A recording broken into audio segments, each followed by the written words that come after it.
In an inverse proportion, it works a little differently than a direct proportion. Inverse proportions happen when we have a more means less situation or a less means more situation. For example, it takes 175 minutes to drive home at 80 kilometers per hour. At 100 kilometers per hour, how long will it take? We're going to have more speed if we increase from 80 to 100 kilometers per hour. If we have more speed, will it take more time to get there? No. This is not a more means more situation. This is a more means less situation. More speed means less time to get there. The rules are a little different for building an inverse proportion than they are for a direct proportion, but we start off the same way. We find the two numbers with the same unit and we put them together. I see 80 kilometers per hour, 100 kilometers per hour have the same unit, so I'm going to put them together with the smaller number on top, on the left side of my equal sign. Then I look for the remaining number, and I see 175 minutes. The 175 minutes goes with the 80 kilometers per hour in this situation.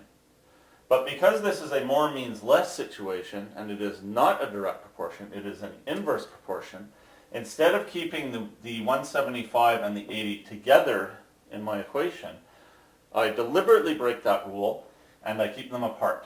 Instead of putting the 175 on top so that it can be together with the 80, I put it on the bottom. And I put the x in the last remaining place. If I cross multiply, I'm going to get an answer that makes sense.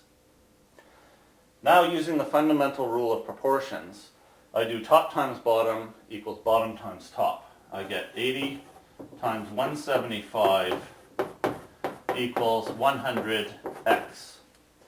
80 times 175 is equal to 14,000.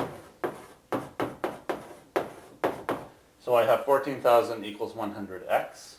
I divide both sides of the equation by 100. These cancel. My x is now isolated. And 14,000 divided by 100 is 140. Now all I have to do is apply the unit of measure. What I was looking for was the time, and it's in minutes, so it will take 140 minutes